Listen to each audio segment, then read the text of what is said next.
Projector নিয়েও আবার এই দেশে মারামারি আছে না? মারামারি করবেন না, মারামারি ভালো না। প্রজেক্টরে মহিলারা বক্তাকে দেখে কথা শুনতে পারবে কিনা প্রশ্ন করেছিল আমাকে খুলনায়, শুনছেন না আপনারা? এটা নিয়ে প্রাচ্য পাশ্চাত্য মিন মাশারিকিল আরদি ইলা মাগারিবিহা, ইস্ট ওয়েস্ট কোনো ইখতিলাফ নাই যে দেখা যাবে। যাবে আপনার স্ত্রীকে নিয়ে যখন ডাক্তারের কাছে যান, গাড়িতে যখন বসে থাকেন, উনি ড্রাইভারে দেখে না? আকল খাটান, আকল। দলিল পরে, দলিল পরে, আগে একটু আকল খাটাই। রাস্তা দিয়ে যে আমি যাচ্ছি, আমি বোরকা পরা ঠিকই, কিন্তু এই যে ড্রাইভার, তার দেখা লাগতেছে না? ডাক্তারের কাছে গেছি, ডাক্তারের দেখা লাগে না? রাস্তা দিয়ে চলতে ফিরতে যতই পর্দা করি, পুরুষদেরকে আমরা দেখি না? নারীদের তো দেখা লাগে, দেখা লাগে। এটা নাজায়েজ নয়, এটা বুঝতে হবে, জানতে হবে। জানার কোনো শেষ নাই, জাননেওয়ালার উপরও জাননেওয়ালা আছে। তো এটা নিয়ে আসলে ইখতিলাফের কিছু নাই। ইস্ট ওয়েস্ট, মাশারিকিল আরদি ওয়া মাগারিবিহা, গোটা বিশ্বের সব ফিকহ একাডেমি খোঁজ নিয়ে দেখেন, এটা জায়েজ। আল্লাহ রাসূল সাল্লাল্লাহু আলাইহি ওয়াসাল্লাম আম্মা জান আয়েশা রাদিয়াল্লাহু তাআলা আনহাকে ঈদের দিন হাবাশি সাহাবীদের খেলা দেখিয়েছেন। খেলা, হাবাশি সাহাবারা মসজিদে নববীর পাশে, সহিহ বুখারীর বর্ণনা, তীর ধনুক দিয়ে খেলাধুলা করত। আম্মা জান আয়েশা দেখতে চাইলেন, আল্লাহর হাবিব সাল্লাল্লাহু আলাইহি ওয়াসাল্লাম এটা বুঝতে পারলেন, জিজ্ঞেস করলেন, তাশতাহিন তানজুরিন, বুখারীর বর্ণনা, তাশতাহিন তানজুরিন, আয়েশা তুমি কি দেখতে চাও? আম্মা জান বললেন, হ্যাঁ আমি দেখতে চাই। আল্লাহর হাবিব সাল্লাল্লাহু আলাইহি ওয়াসাল্লাম আম্মা জান আয়েশাকে পিছনে দাঁড় করালেন। তিনি বর্ণনা করলেন, আকামানি ওয়ারাআহু, আমার পিছনে পিছনে আমাকে তিনি দাঁড় করালেন। খাদ্দি মা আখাদ্দিহ, আমার গাল রাসূলের গালের সাথে লেগে গেল। আমি প্রাণ ভরে হাবাশি সাহাবাদের খেলা দেখলাম সরাসরি। তো সরাসরি যদি পুরুষকে দেখতে পারেন আম্মা জান আয়েশা রাদিয়াল্লাহু তাআলা আনহা, এটা কি টিভির পর্দায় দেখা যাবে না? দেখা যাবে না? যাবে। দীর্ঘক্ষণ দেখার পরে আম্মা জান আয়েশা বললেন, হাত্তা মালিলতু, আমি ক্লান্ত হয়ে গেলাম, অনেকক্ষণ দেখলাম। আল্লাহ রাসূল সাল্লাল্লাহু আলাইহি ওয়াসাল্লাম বললেন, আয়েশা পরিপূর্ণ হয়েছে, তুমি কি তৃপ্তি সহকারে খেলা উপভোগ করেছো, ইথিওপিয়ান সাহাবীদের খেলা? আম্মা জান বললেন, হ্যাঁ আমি প্রাণ ভরে দেখেছি। আল্লাহর হাবিব সাল্লাল্লাহু আলাইহি ওয়াসাল্লাম বললেন, ঠিক আছে আয়েশা, এখন তুমি চলে যাও। সুবহানাল্লাহ পড়েন। সহিহ বুখারীতে আছে, যুদ্ধে নারীরা অংশগ্রহণ করতেন। স্ট্রেচারে করে অসুস্থ সাহাবাদেরকে টেনে এনে ওনারা সেবা করতেন। সেবা করার সময় চোখে গামছা বেঁধে রাখতেন, তাই না? ওনারা যখন অসুস্থ আহত সাহাবাদের চিকিৎসা করতেন, চোখে গামছা বেঁধে রাখতেন না? দেখতেন, দেখা যায়, প্রয়োজনে দেখা যায়। এই মাসালা ক্লিয়ার, গোটা বিশ্বের সব আমার একমত। এরপর খুলনায় আরেকটা প্রশ্ন করেছিল নারীদের পর্দা নিয়ে, আপনারা ইতিমধ্যে দেখেছেন বোধহয় না? তো এটা নিয়ে দেখলাম অনেক বাড়াবাড়ি। বাড়াবাড়ি কখনো কল্যাণ বয়ে নিয়ে আসে না। নারীরা কতটুকু পর্দা করবে, কতটুকু পর্দার হুকুম কি, সেখানে আমি বলেছি পর্দা করা ফরজ। এই পর্দা আপনার অধিকার, এটা আপনার আভিজাত্যের প্রতীক, আপনার রুচির প্রতীক। এটা বলে কতটুকু পর্দা, সেক্ষেত্রে আমি দুইটা মত উল্লেখ করেছিলাম, দুইটা মত উল্লেখ করেছি। মত নাম্বার 1, সারা শরীর ঢেকে রাখবে, ফেসটা খোলা রাখবে, হাত খোলা রাখবে, এটা একটা মত। আরেকটা মত, সব ঢেকে রাখতে হবে, শুধু চোখ খোলা, তাই না? দুইটা মত উল্লেখ করে আমি বলেছিলাম যে এটা হচ্ছে রুখসাত আর এটা হচ্ছে আজিমাত। আমি এও বলেছি যে এর চেয়ে শ্রেষ্ঠ পর্দার হতে পারে না, শুধু চোখ খোলা, সব ঢেকে রাখতে হবে, এটা শ্রেষ্ঠ পর্দা, এর চেয়ে ভালো পর্দার হতে পারে না। আমি নিজেও সাজেস্ট করি এটা, যে শুধু চোখ খোলা থাকবে। আবার ওই প্রশ্নের উত্তরে এও বলেছি, চেহারা হচ্ছে সৌন্দর্যের রাজধানী, চেহারাই যদি দেখা হয়ে যায় তো সব দেখা হয়ে যায়, এজন্য এটা আমি সাজেস্ট করেছি। তারপরে এরা আমার ধাক্কাইতে ধাক্কাইতে ওই মতের দিকে নিতে চায়, আসলে নাই? তো এই যে 3 বার যে আমি এই কথা বললাম, এগুলো শুনবার সময় কি কানে তুলা দিয়ে রাখছিলেন? হ্যাঁ, তখন কি শোনেন না? এগুলো মত দুইটা বললাম কেন আমি? হুজুর দুইটা কেন বলবেন? অন্য মতের প্রতি আপনার এত শ্রদ্ধা কেন? আমগো তো নাই। এই হয়েছে সমস্যা। ক্লিয়ার কাট কথা। পর্দার ক্ষেত্রে দুইটা মতের উল্লেখ করেছি প্রিয় ভাইরা। বলেছি এক মত বলেছে ফেস খোলা, হাত খোলা, আরেক মত বলেছে শুধু চোখ খোলা। এবং আমি বলেছি এইটা শ্রেষ্ঠ পর্দা, এর চেয়ে ভালো পর্দা হয় না, বলছি না আমি? আবার বলছি যে আমি সাজেস্ট করি এটাই সবচেয়ে ভালো, এটা করবেন। এবং শেষে বলেছি চেহারা হচ্ছে সৌন্দর্যের রাজধানী, চেহারাই যদি দেখা হয়ে যায় তো সব দেখা হয়ে যায়। এগুলো কি প্রমাণ করে? আমি এই মতের পক্ষে না এই মতের পক্ষে? বায়ে না ডানে? ডানে। তো আমি এই মত অবলম্বন করি, মানে আপনাদের যেই মত আমারও এই মত। আমার ধাক্কা মারতেছেন কেন? ধাক্কাইতেছেন কেন আমাকে? ধাক্কাই আমার ওই মতে নিতে চায়, ঠিক না। বাড়াবাড়ি কখনো কল্যাণ বয়ে নিয়ে আসে না। আওয়াজ করবেন না, মনোযোগ দিয়ে শুনেন। এই যে মত, এটা আমার মত না, এটা অনেক স্কলারদের মত। নারীরা শুধু ফেস খোলা রাখবে আর হাতের কবজি পর্যন্ত খোলা রাখবে, এটা আমার মত না। আমি অন্যদের মতকে শুধু ন্যারেট করেছি, বর্ণনা করেছি মাত্র। মেজরিটি স্কলাররা, জুমহুরুল ফুকাহা, আই রিপিট, আমি আবার বলছি, মেজরিটি স্কলাররা বলেছেন ফেস এবং হাত খোলা রাখা যাবে। যদিও আমার মত এটা না, আমার মত হচ্ছে যে শুধু চোখ খোলা রাখবেন। মেজরিটি স্কলাররা, রাইসুল মুফাসসিরিন আব্দুল্লাহ ইবনে আব্বাস রাদিয়াল্লাহু তাআলা আনহুমা, যার ব্যাপারে আল্লাহ হাবিব সাল্লাল্লাহু আলাইহি ওয়াসাল্লাম দোয়া করেছেন, আল্লাহুম্মা ফাক্কিহহু ফিদ-দীন ওয়া আল্লিমহু তা'বীর, আল্লাহ তাকে আপনি দ্বীনের জ্ঞান শিক্ষা দেন, কোরআনের তাফসীর শিক্ষা দেন। উনার মতও ছিল কোরআনের এই তাফসীরে, আয়াতের তাফসীরে, যে ইল্লা মা যাহারা মিনহা, নারীদের যতটুকু প্রকাশ হয়ে যায় সেক্ষেত্রে আল্লাহ ক্ষমা করবেন। এই যাহারা মিনহার তাফসীর উনি করেছেন আব্দুল্লাহ ইবনে আব্বাস, যে ফেস, আল ওয়াজহু ওয়াল কাফান, চেহারা এবং হাত খোলা রাখা যাবে। আমার তাফসীর না, আব্দুল্লাহ ইবনে আব্বাসের তাফসীর, আনাস রাদিয়াল্লাহু তাআলা আনহুর তাফসীর। ইমাম আল কুরতুবীর তাফসীরে উনি এই মত এনেছেন, ইমাম ইবনে কাসীর এই মত এনেছেন। সবচেয়ে মজার ব্যাপার হচ্ছে ইমাম আবু হানিফারও এই মত। সুবহানাল্লাহ পড়বেন না? ইমাম আবু হানিফা আলাইহি রাহমা, উনারও এই মত যে নারীদের চেহারা এবং হাত এটা আওরাত নয়, এটা আওরাত নয়। আপনি আল আজহার ইউনিভার্সিটির ফিক একাডেমির খোঁজ খবর নেন, কিবারু লাজনাতু কিবারিল উলামা, ওনাদের ফতোয়া বোর্ডের রায় হচ্ছে নারীদের এই ফেস আর হাত নারীরা খোলা রাখতে পারবে। মিশরের যে ন্যাশনাল ফতোয়া বোর্ড, তাদেরও একই ফতোয়া। তো ওনাদেরকে গোমরা বলেন না কেন? গোমরার ফতোয়া শুধু মিজানুর রহমান আজহারের জন্য? ওনাদেরকে গোমরা বলেন না কেন? ইমাম আল আদম, আমাদের মাযহাবের ইমাম, ইমাম আবু হানিফাকে গোমরা বলেন না কেন? ফতোয়াকে শুধু আমার জন্য? ইমাম আবু হানিফা কেন এই মত নিয়েছেন? ওনারও দলিল আছে, আমি জাস্ট মতের উল্লেখ করেছি। এটা জায়েজ কেন? কারণ একদল স্কলার এটাকে জায়েজ বলেছেন, তাদেরও দলিল আছে, এই জন্য জায়েজ। বাট আমার মত তো এটা, আমার মত তো এটা। ভিন্ন মতকে শ্রদ্ধা করতে শিখুন। ইমাম আল আদম কিসের ভিত্তিতে বলেছেন যে ফেস খোলা রাখা যাবে? আমি সতরের ওয়াজ করতেছি না, সতর না, আওরাত নিয়ে কথা বলতেছি। ইমাম আল আদম বলেছেন নারীদের চেহারা আর হাতের কবজি পর্যন্ত এটা আওরাত নয়। উনি দলিল নিয়েছেন সুনানে আবু দাউদের হাদিস। হঠাৎ একবার আল্লাহ রাসূল সাল্লাল্লাহু আলাইহি ওয়াসাল্লামের ঘরে, আম্মাজান আয়েশার ঘরে আসমা বিনতে আবি বকর রাদিয়াল্লাহু তাআলা আনহা চলে আসেন। আল্লাহ রাসূল সাল্লাল্লাহু আলাইহি ওয়াসাল্লামের শালিকা, পাতলা কাপড় পরে, যে কাপড়ে হাত দেখা যায়, শরীর দেখা যায়। আল্লাহ রাসূল সাল্লাল্লাহু আলাইহি ওয়াসাল্লাম চেহারাটা ঘুরিয়ে নিলেন, রেগে গেলেন এবং বললেন, আসমা, তুমি এখন বড় হয়েছো, তুমি এখন বড় হয়েছো, ছোট্টটি নেই। নারীরা যখন সাবালিকা হয় তখন এতটুকু আর এতটুকু ছাড়া পুরো দেহকে ঢেকে রাখতে হয়।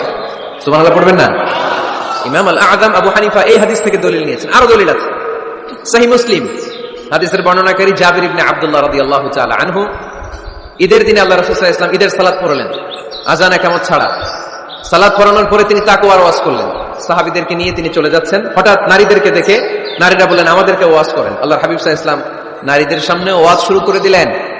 হাদিসের বর্ণনাকারী জাবির ইবনে আব্দুল্লাহ, উনি বললেন, নারীদেরকে নিয়ে যখন আল্লাহ রাসূল সাল্লাল্লাহু আলাইহি ওয়াসাল্লাম ওয়াজ করতেছিলেন, আল্লাহ রাসূল যে ওয়াজটা সবচেয়ে গুরুত্ব দিলেন, আল্লাহর হাবিব সাল্লাল্লাহু আলাইহি ওয়াসাল্লাম বললেন, তাসাদ্দাকনা, নারীরা তোমরা সদকা করো, দান খয়রাত করো, কারণ আমি দেখেছি তোমরাই বেশিরভাগ হবে জাহান্নামের লাকড়ি, তোমরাই বেশিরভাগ জাহান্নামের লাকড়ি হবে।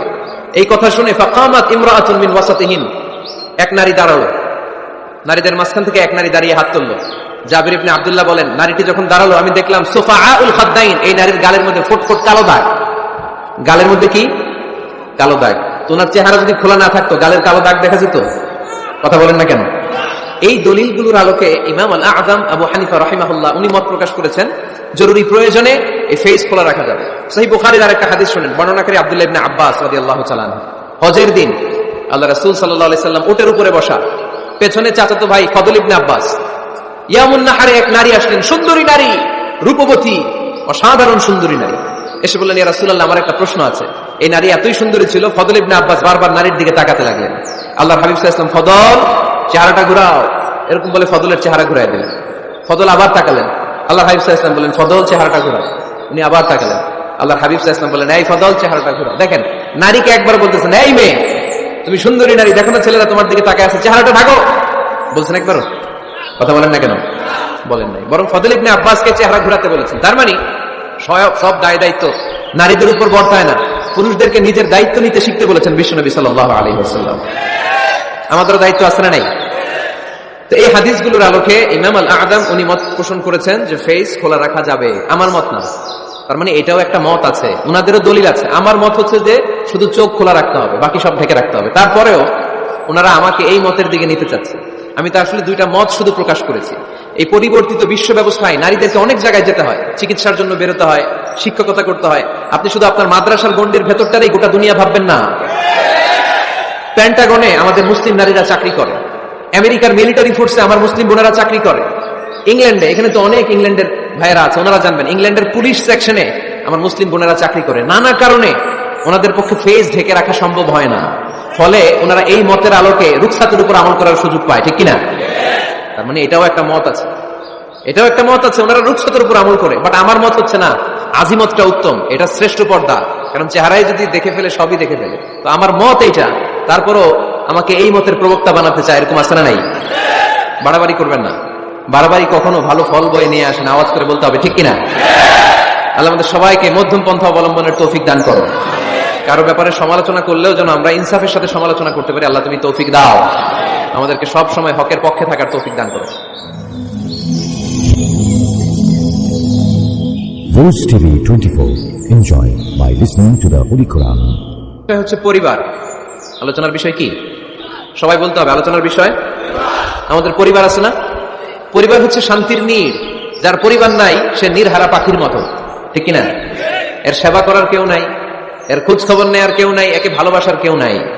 পরিবারের ভেতরে আছে ভালোবাসাবাসী, পরিচর্যা, অসুস্থ হলে সেবা শুশ্রূষা, যত্ন আত্মি। আমরা একটা প্রশান্তির জায়গা খুঁজে পাই পরিবারের ভেতরে, ঠিক কিনা? এজন্য আমি যদি জান্নাতে যাই, আমি চাই আমার পরিবারের সবাইকে নিয়ে যাব, ঠিক কিনা? নাকি আপনারা একা একা জান্নাতে যাবেন? একা একা জান্নাতে যেতে চান কারা কারা? দেখি হাত তুলেন। হ্যাঁ, ওই যে হাত তুলছে একজন। একা একা যাইতে আয় বালা না, একা একা যাওয়া যাবে না, আমরা সবাই মিলে যাবো ইনশাআল্লাহ। পড়েন। এজন্য রাব্বুল আলামিন বলেন, ইয়া আইয়ুহাল্লাযীনা আমানু কু আনফুসাকুম ওয়া আহলিকুম নারা ওয়াকুদুহান নাসু ওয়াল হিজারা আলাইহা মালাইকাতুন গিলাদুন শিদাদুন লা ইয়াসুনাল্লাহা মা আমারাহুম ওয়া ইয়াফআলুনা মা ইউমারুন। সুবহানাল্লাহ পড়েন। আল্লাহ ডেকে বললেন, ও বিশ্বাসীরা শোনো শোনো, তোমরা নিজেদেরকে জাহান্নামের আগুন থেকে বাঁচাও, নিজেদের পরিবার বর্গকেও ওই জাহান্নামের আগুন থেকে বাঁচাও। যে জাহান্নামের রক্ষী ফেরেশতারা খুব নির্দয়, খুব নির্মম, এদের চেহারায় হাসি নাই। রব্বুল আলামিন তাদেরকে যা আদেশ করে তারা তাই পালন করে। ওই ফেরেশতারা আল্লাহর কোনো আদেশের অবাধ্য হয় না। ওই জাহান্নামকে ভয় করো, আর জাহান্নাম থেকে নিজেও বাঁচো, নিজের পরিবারকেও বাঁচাও। নিজেও বাঁচতে হবে, পরিবারকেও বাঁচাতে হবে, নিজেও জান্নাতে যেতে চাই, আব্বা আম্মা স্ত্রী সন্তান ভাই বোন সবাইকে নিয়ে জান্নাতুল ফেরদাউসে থাকতে চাই, ঠিক কিনা? এজন্য রব্বুল আলামিন বিশ্বনবীকে আদেশ করলেন, ওয়া'মুর আহলাকা বিস-সালাতি ওয়াসতাবির আলাইহা। ও নবী, আপনি আপনার ফ্যামিলির সদস্যদেরকে সালাতের আদেশ করেন এবং নিজেও সালাত পালনে সচেষ্ট হন। একা একা সালাত পালন করলে হবে না, আপনার পরিবারের সবাইকে আপনি মুসল্লি বানান, নিজেও সালাত করেন, সন্তানদেরকেও সালাত কায়েমকারী বানান। আপনি একা একা নামাজ পড়েন, আপনার ছেলে নামাজ পড়েন, এরকম আছে না নাই? বাবা নামাজ পড়ে, মা নামাজ পড়েন, আছে না নাই? ভাই নামাজ পড়ে, বোন নামাজ পড়েন, আছে না নাই? আচ্ছা, আমি জান্নাতে থাকবো, আমার মা থাকবে জাহান্নামে, এটা ভালো লাগবে? আমি থাকবো জান্নাতে, আমার আব্বা জাহান্নামে, ভালো লাগবে কার কার? আমি থাকবো জান্নাতে, আমার ছেলে মেয়েগুলো জাহান্নামে। আমি জান্নাতের নাজ নিয়ামত ভোগ করবো, আমার স্ত্রী থাকবে জাহান্নামের আগুনে, এটা আমাদের ভালো লাগবে? এজন্য মুমিন পরিবারের সবাই আমরা জান্নাতে যেতে চাই। আমিও যাব, মা বাবাও যাবে, আমার স্ত্রী সন্তানরাও যাবে। এজন্য রব্বুল আলামিন বিশ্বনবীকে বললেন, নবী নিজেও জাহান্নামের আগুন থেকে বাঁচেন, আপনার পরিবার বর্গকেও জাহান্নামের আগুন থেকে বাঁচান। নিজেও বাঁচেন, পরিবারকেও বাঁচান। এজন্য মুসল্লি ভাইরা সাবধান, একা মুসল্লি হয় না। ইসলাম পালনকারীরা সাবধান, একা ইসলাম পালনকারী হবেন না। ফ্যামিলির সবাইকে মুসল্লি বানাইতে হবে, সবাই মিলে ইসলাম পালন করতে হবে, সবাই মিলে ঘরটার একটা জান্নাতের টুকরা বানাতে হবে, ঠিক কিনা? মুমিন জীবনে পরিবারের গুরুত্ব অনেক বেশি। ফ্যামিলি হচ্ছে এই পৃথিবীর সর্বপ্রথম ইনস্টিটিউশন, প্রতিষ্ঠান। এক একটা পরিবার এক একটা কি প্রতিষ্ঠান, ইনস্টিটিউশন। গোটা বিশ্বে যদি ইসলাম পালন নিষিদ্ধ হয়, আমার পরিবারে আমার ইসলাম পালনের সুযোগ আছে না নাই? কথা কি বুঝতেছেন? বাংলাদেশে ইসলাম পালন নিষিদ্ধ করে দেওয়া হলো, মসজিদে যাওয়া নিষিদ্ধ করে দেওয়া হলো, তাফসীর মাহফিল নিষিদ্ধ করে দেওয়া হলো, জুমার খুতবা নিষিদ্ধ করা হলো, ইসলামের সব অনুশাসন পালনকে রাষ্ট্রীয়ভাবে নিষিদ্ধ করা হলো। কিন্তু আমার পরিবারের ভেতরে ইসলাম পালনের সুযোগ আছে না নাই? আমার বেডরুমের ভিতরে কেউ নিষিদ্ধ করতে পারবে কিছু? কথা বলেন। এজন্য গোটা বিশ্বেও যদি ইসলাম পালন নিষিদ্ধ হয়, আমার পরিবারে ইসলাম পালনের সুযোগ আছে না নাই? এজন্য পরিবার অনেক গুরুত্বপূর্ণ। মুমিন পরিবার এটা আল্লাহর পক্ষ থেকে নেয়ামত। আর মুমিন পরিবারে ভালোবাসার ভিত্তি হচ্ছে ঈমান। মুমিন না হলে মুমিন পরিবারের সদস্য হওয়া যায় না, নূহ আলাইহিস সালাম আল্লাহরে বললেন, আল্লাহ এই মহাপ্লাবনে আপনি আমার ছেলেকে মারবেন না, ইন্নাহু মিন ইবনি, নিশ্চয়ই এই ছেলেটা সে আমার সন্তান, আমার ঔরসজাত। আল্লাহ বললেন, না নূহ, তুমি ভুল বলেছো, সে তোমার সন্তান নয়। ঔরসজাত হলেই সন্তান হয় না, ঈমান আনা লাগে। চিল্লায় বলেন ঠিক কিনা? নূহ আলাইহিস সালামের এই মহাপ্লাবন নূহ আলাইহিস সালামের সন্তান কানাআনকে রক্ষা করতে পারে নাই। এজন্য মুমিন পরিবারের ভালোবাসার ভিত্তি হচ্ছে ঈমান। আওয়াজ করে বলতে হবে, বিশ্বাসীদের পরিবারের ভালোবাসার ভিত্তি কি? আরো জোরে বলেন, ভিত্তি কি? ঈমান। এজন্য আমাদের পরিবারগুলো আমাদের জন্য রহমত, আমাদের পরিবারগুলো আমাদের জন্য আল্লাহ তাআলার পক্ষ থেকে মার্সি, ব্লেসিংস এন্ড বাউন্টিজ। এই পরিবারের বন্ধন যেন কখনো নষ্ট না হয়, আমরা যেন পারিবারিক সম্প্রীতি, ভালোবাসা কখনো নষ্ট না করি। এখন ওয়েস্টের ধাক্কায়, পাশ্চাত্যের কালচারের ধাক্কায় আমাদের পরিবারগুলো নষ্ট হতে শুরু করেছে, ঠিক কিনা? আপনি খেয়াল করে দেখবেন, পাশ্চাত্যে এখন পরিবারগুলোর খুব মারাত্মক অবস্থা, ভঙ্গুর পারিবারিক ব্যবস্থা। এদের পরিবার টেকে না, এরা তো বিয়েই করে না। এরা বিয়ের চেয়ে বেশি পছন্দ করে লিভ টুগেদার। আছে না নাই? বিয়ে করে না, লিভ টুগেদার পছন্দ করে, ফ্রি সেক্স, অবাধ যৌনাচার, হোমোসেক্সুয়ালিটি, সমকামিতা, ছেলেতে ছেলেতে বিয়ে, মেয়েতে মেয়েতে বিয়ে। বিয়ে যাক দু একটা হয়, এগুলো 6 মাস 1 বছরের বেশি টিকে না। ডিভোর্সের সংখ্যা বেশি, ভ্রূণপাত, সন্তান হত্যা করার সংখ্যা বেশি, সুইসাইডের সংখ্যাও বেশি, ঠিক কিনা? রাইফেল একটা নিয়ে বের হয়ে রাস্তায় 4-5 জনকে শুট করে, পরে নিজের মাথায় নিজে গুলি করে নিজেও মরে যায়। কেন যে এগুলো করছে সে নিজেও জানে না। এরকম বিকৃত মস্তিষ্কের লোক পাশ্চাত্যে আছে না নাই? কারণ এদের পরিবার নাই, কারো বাবা আছে মা নাই, কারো মা আছে বাবা নাই। এজন্য পরিবারগুলো আল্লাহ তাআলার পক্ষ থেকে আমাদের জন্য নেয়ামত, অনেক বড় রহমত, অনেক বড় বরকত। এজন্য ইসলাম পরিবার গঠন করতে বলেছে, ইসলাম পরিবারকে সংরক্ষণ করতে বলেছে, ইসলাম এই ফ্যামিলি ইনস্টিটিউশনকে আরো শক্তিশালী করতে বলেছে। চিল্লায় বলেন ঠিক কিনা? এই কোরআনে পরিবার নিয়ে অনেক কথা, ফ্যামিলি ম্যাটার্স নিয়ে কোরআনে একটা সূরা আল্লাহ নাযিল করেছেন, সূরাতুত তালাক, অ্যাড্রেসিং দ্য ফ্যামিলি অ্যাফেয়ার্স। শুধু ফ্যামিলি রিলেটেড কথাই সূরাতুত তালাকে। আবার একটা পরিবার আল্লাহ তাআলার কাছে এতটাই প্রিয় ছিল, ওই পরিবারের নামে আল্লাহ কোরআনে একটা সূরাই দিয়ে দিয়েছেন, সূরাতু আলে ইমরান। ইমরানের পরিবারের নামে সূরা। সুবহানাল্লাহ পড়বেন না? এজন্য আমাদের পরিবারগুলো অনেক গুরুত্বপূর্ণ। আমরা বুঝি না, আমরা পরিবারের সম্প্রীতি, ভালোবাসাকে অটুট রাখার ব্যাপারে সচেতন থাকি না, কিন্তু ইসলাম এই পরিবার সংরক্ষণে অনেক গুরুত্ব দিয়েছে। আমাদের পরিবারগুলো সুখী হোক, সমৃদ্ধ হোক, শান্তিময় হোক, আমরা চাই কি চাই না? আওয়াজ করে বলেন না, চাই কি চাই না? এজন্য আজকের আলোচনার বিষয় হচ্ছে পরিবার। সুখী পরিবারের ফর্মুলা আজকে আপনাদেরকে শোনাবো, কি করে পরিবারকে সুখে রাখতে হয়, শান্তিতে রাখতে হয়, কোরআনের আলোকে। শুনতে চান? শুনতে চান সবাই? কষ্ট হচ্ছে না তো? নাকি স্লোগান দিতে চান? স্লোগান চান কারা কারা? দেখি স্লোগান দাও তো একজন, আওয়াজ করে।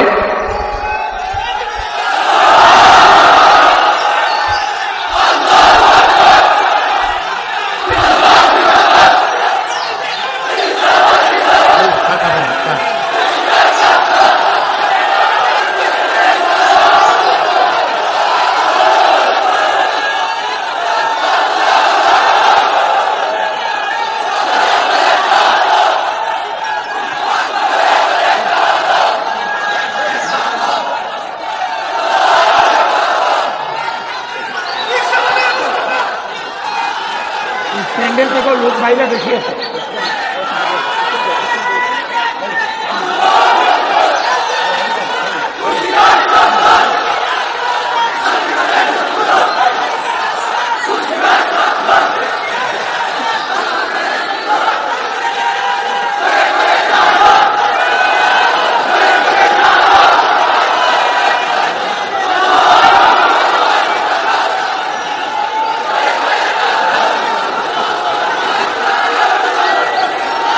মাশাআল্লাহ।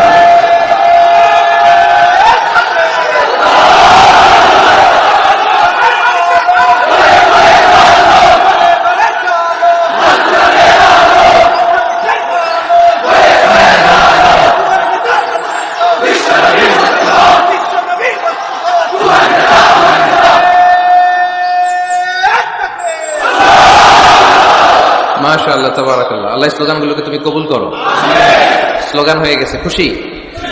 সবাই খুশি? জি হয়, ঠিক আছে। এবার আলোচনায় যাই। সুখী পরিবারের ফর্মুলা। কোন পরিবার? আওয়াজ করে বলেন, আরো জোরে বলেন। সুখী পরিবারের ফর্মুলা কোরআন সুন্নাহর আলোকে আজকে আমরা এটা জেনে যাব, কি করলে আমাদের ফ্যামিলিগুলো সুখী হবে, সমৃদ্ধ হবে।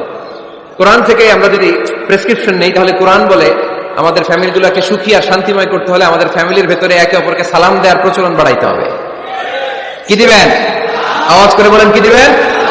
فَإِذَا دَخَلْتُمْ بُيُوتًا فَسَلِّمُوا عَلَى أَنفُسِكُمْ تَحِيَّةً مِنْ عِندِ اللَّهِ مُبَارَكَةً طَيِّبَةً।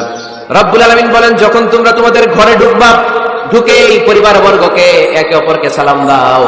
এটা আল্লাহর পক্ষ থেকে অভিবাদন পদ্ধতি, এটা বরকতময়, এটা পবিত্র। সুবহানাল্লাহ পড়েন। ইদা দাখালতুম বুয়ুতান ফাসাল্লিমু আলা আনফুসিকুম, ঘরে ঢুকেই সালাম দাও। সালাম মানে শান্তি। সালাম দেই না, এজন্য ঘরে শান্তিও নাই, ঠিক কিনা? আজকে যে সালাম দেওয়া যাবে না, বাসায় যে ভাবির আগে সালাম দিবেন, পারবেন না? ভাবি আগে দিতে হবে।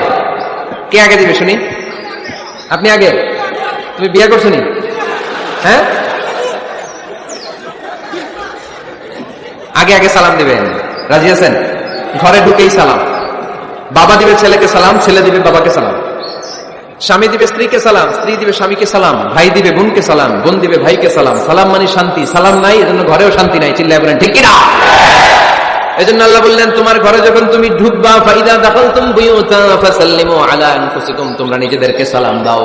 তাহিয়াতাম মিন ইনদিল্লাহ, এটা আল্লাহর পক্ষ থেকে অভিবাদন পদ্ধতি।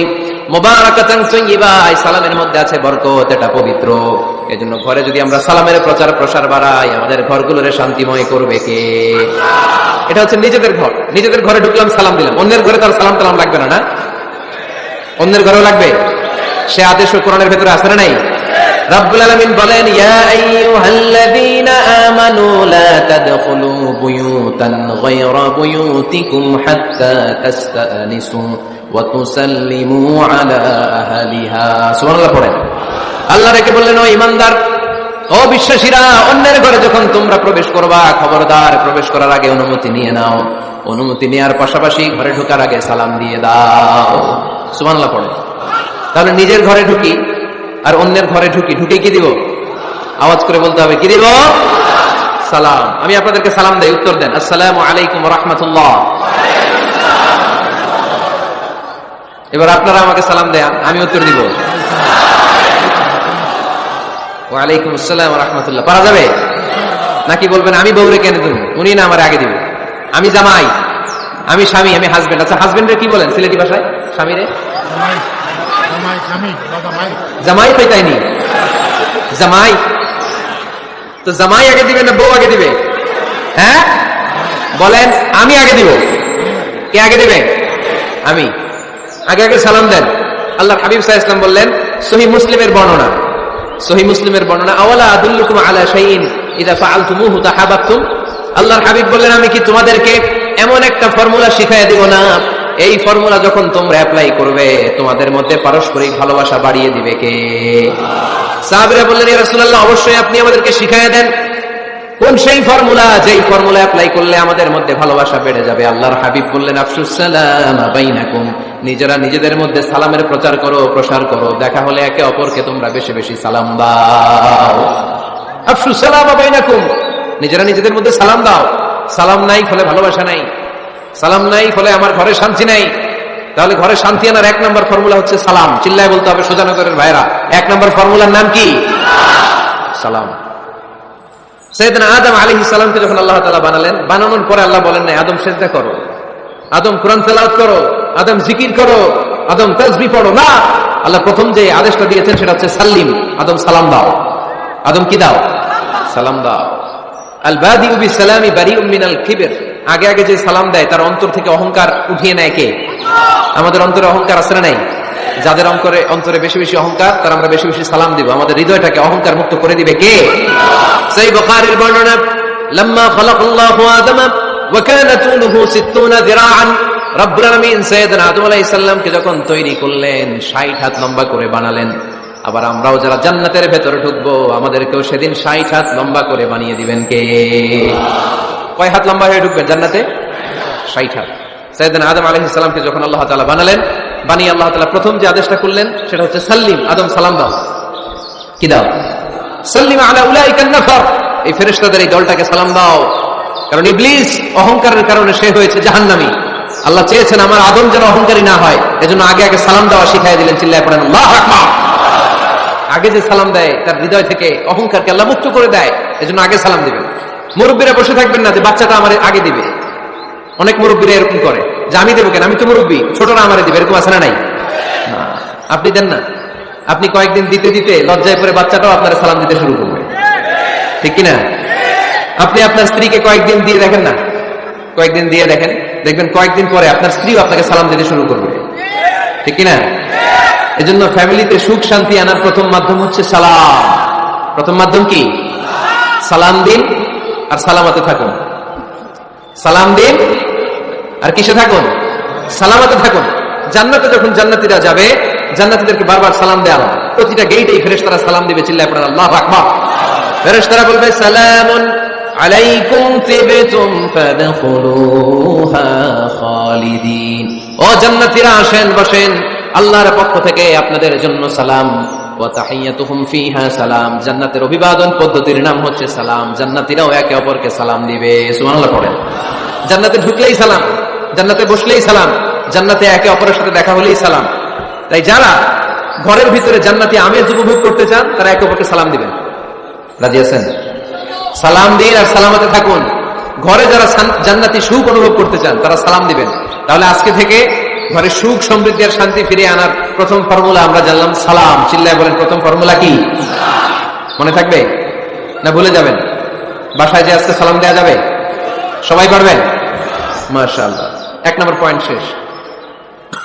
ঘরে শান্তি রাখার, রহমত রাখার 2 নম্বর পদ্ধতি হচ্ছে ঘরে ছবি টাঙিয়ে রাখবেন না। ছবি না, বিয়ের ছবি টাঙিয়ে রাখবেন না। মৃত আব্বা আম্মার ছবি বাধাই করে টাঙিয়ে রাখবেন না। নেতা নেত্রীর ছবিও টাঙিয়ে রাখা যাবে না, এটা নিষেধ। রহমতের ফেরেশতারা আসে না, ঘরে ঢুকে না। ইন্নাল মালাইকাতা লা তাদখুলু বাইতান ফীহি তামাসিল ওয়া সূরা। যে ঘরে মূর্তি আছে আর ছবি টাঙিয়ে রাখে, ওই ঘরে রহমতের ফেরেশতা প্রবেশ করে না। তো ঘরে যে রহমত নাই, শান্তি নাই, আপনি রহমতের ফেরেশতা ঢুকার ব্যবস্থাই তো রাখেন নাই।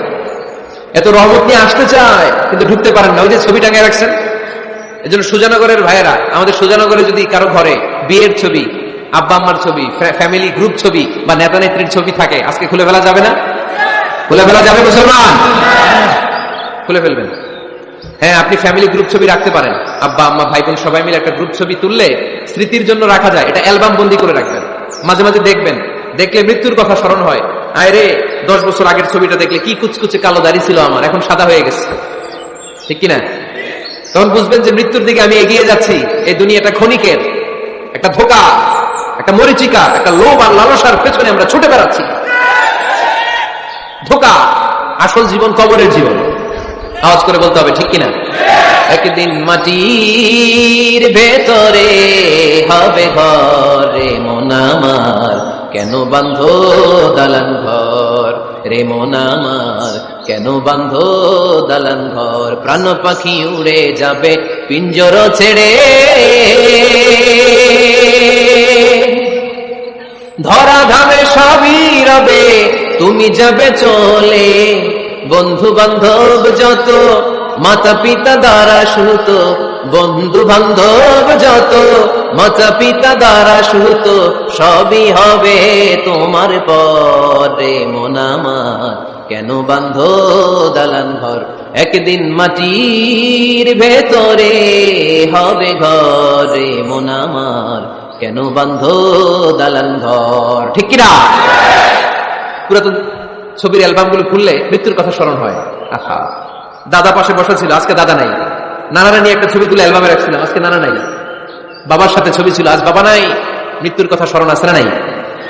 প্রয়োজনে আব্বা আম্মার সাথে বা নিজেদের ফ্যামিলি গ্রুপ পিকচার তুলতে পারবেন, এটা অ্যালবাম বন্দি করে রাখেন, কিন্তু টাঙিয়ে রাখা যাবে? রাখবেন আপনারা? রাখবেন না। অনেকে কুকুরের শো পিস কিনে, কুকুরের, বিড়ালের, কুমিরের শো পিস কিনে শো কেসে সাজিয়ে রাখে, আছে না নাই? সুজানগরে বোধহয় এগুলো নাই, তাই না? হ্যাঁ, সুজানগরে এগুলো আছে না? এগুলো আপনি রাখতে পারবেন না, এগুলো রাখবেন না। ইন্নাল মালাইকাতা লা তাদখুলু বাইতান ফীহি তামাসিল ওয়া সূরা। যেই ঘরে ছবি টাঙিয়ে রাখা হয়, মূর্তি সাজিয়ে রাখা হয়, আল্লাহর রহমতের ফেরেশতারা ওই ঘরে কঠিন কালেও প্রবেশ করে না। তবে ছোট্ট মেয়েদেরকে পুতুল কিনে দেয়া যায়। কাদেরকে কথা বলেন? ছোট্ট মেয়েদেরকে দেখবেন ওরা পুতুলকে বাচ্চার মতো আদর করে, এটার দুধ খাওয়ায়, এটার জন্য রান্না করে, গোসল করায়, আছে না নাই? আম্মা জান আয়েশা রাদিয়াল্লাহু তাআলা আনহা পুতুল নিয়ে খেলা করতেন। নারীদের, ছোট্ট মেয়েদের জন্য এটা জায়েজ রাখা হয়েছে এই কারণে, কারণ কিছুদিন পরেই তারা মা হতে চলেছে, ঠিক কিনা? কেমন করে বাচ্চা কাচ্চা লালন পালন করবে, কেমন করে আমাদের আগামী প্রজন্মকে তারা গড়ে তুলবে, ওইটার একটা প্রশিক্ষণ খেলার মাধ্যমেই ছোটবেলায় যেন তাদের হয়ে যায়। এজন্য ছোট্ট মেয়েদের জন্য পুতুল দিয়ে খেলাকে শরিয়ত জায়েজ রেখেছে। চিল্লায় পড়েন সুবহানাল্লাহ। কত সুন্দর আমাদের ইসলাম, check and balance, check and balance. কিন্তু ছবি টাঙিয়ে রাখা যাবে না, কুকুরের শোপিস, কুমিরের শোপিস শোকেসে সাজিয়ে রাখা যাবে, শান্তি আসবে না ঘরে, জাহান্নামের টুকরা হয়ে যাবে ঘর। ঘরের ভেতরে গিটার রাখা যাবে না, গিটার চেনেন? হারমোনিয়াম রাখা যাবে না, ঢোল তবলা, বাজারে ঢোল বাজারে বাঁশি আছে না নাই? ঢোল রাখতে পারবেন না। বংশী বাজায় কে রে সখী, বংশী বাজায় কে? বংশী রাখা যাবে না, বংশী মানে বাঁশি। এই বাঁশি, ঢোল, তবলা, হারমোনিয়াম, গিটার এগুলো যদি ঘরে থাকে রহমতের ফেরেশতা ঢুকে না। আল্লাহ হাবিব সাল্লাল্লাহু আলাইহি ওয়াসাল্লাম বলেছেন, বুইসতু লিউকাসসিরাল মাযহামির, ঢোল, বাদ্য, হারমোনিয়াম, তবলা এগুলোকে ভেঙে মাটির সাথে চুরিয়ে দেওয়ার জন্য আমি বিশ্বনবী আগমন করেছি। চিল্লায় বলেন ঠিক কিনা? এজন্য আল্লাহর হাবিব বললেন, ইন্নাল মালাইকাতা লা তাদখুলু বাইতান ফীহি তামাসিল ওয়া সূরা। মুসনাদে আহমদ ইবনে হাম্বলের হাদিস। আল্লাহর রহমতের ফেরেশতারা ওই সমস্ত ঘরে কশিন কালেও প্রবেশ করে না যেই ঘরে ছবি টাঙানো আছে আর আছে মূর্তি। কথা বুঝতে পেরেছেন? তাহলে এগুলো রাখা যাবে না। হিন্দি সিরিয়াল দেখা যাবে না, ঠিক কিনা? এমনও ফ্যামিলি আছে বাবা ছেলে একসাথে বসে হিন্দি সিরিয়াল দেখে, ইন্ডিয়ান নায়িকাদের কোমর দুলানো ডান্স দেখে, আছে না নাই? সিরিয়ালের জন্য পাগল এদেশের মেয়েরা।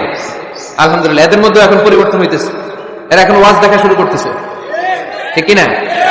তার মানে এই তাফসির মাহফিলগুলোর সফলতা আছে না নাই? আছে, আল্লাহর মেহেরবানি। অনেক বোনরা বলে, হুজুর আগে সিরিয়াল দেখতাম এখন ওয়াজ দেখি। আলহামদুলিল্লাহ করবেন না? হিন্দি সিরিয়াল দেখবেন না, অশ্লীল নাটক দেখবেন না। টেলিভিশনে হিন্দি সিরিয়াল, হিন্দি সিনেমা, অশ্লীল নাটক দেখলে রহমতের ফেরেশতারা ওই ঘরে প্রবেশ করে। তাহলে কি দেখবেন? টিভিতে কি দেখবেন বলেন?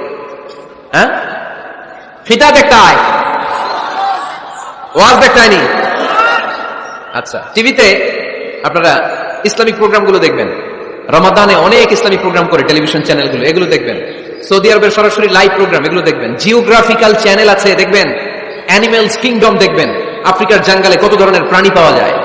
সাগরের অতল গহ্বরে কি ধরনের মাছ আল্লাহ সৃষ্টি করে রেখেছে, সি ওয়ার্ল্ড আমরা জানি না। সাগরের অতল গহ্বরের রাজ্য কেমন, অ্যানিমেলস কিংডম আর জিওগ্রাফিক্যাল চ্যানেল এগুলো দেখবেন। টক শো দেখতে পারেন, নিউজ দেখতে পারেন। এমন প্রোগ্রামগুলো দেখেন যেগুলো শিক্ষণীয়, নিজেকে জ্ঞানী ও আলোকিত করে গড়ে তুলতে সহায়তা করে, এমন প্রোগ্রামগুলো দেখবেন। আওয়াজ করে বলেন ঠিক কিনা? এর বাইরে হিন্দি সিরিয়াল, নাচানাচি, রূপবানে নাচে কোমর দুলাইয়া, আছে না নাই? ফেরেশতারা বলবে তো করে পিটামু আমরা ঝুলাইয়া। এগুলো দেখা যাবে, তাহলেই শান্তি আসবে। তাহলে সালামের পরে 2 নাম্বার যে ফর্মুলা জানলাম, ছবি টাঙিয়ে রাখা যায় না, ঘরে মূর্তি, কুকুরের মূর্তি, শোপিস রাখা যায় না, হিন্দি সিরিয়াল, অশ্লীল নাটক, গান বাজনা এগুলো ঘরে দেখা যাবে না। এগুলো দেখলে আল্লাহর রহমত ঘরের ভেতরে প্রবেশ করবে না। মনে থাকবে সবার? মনে থাকবে তো?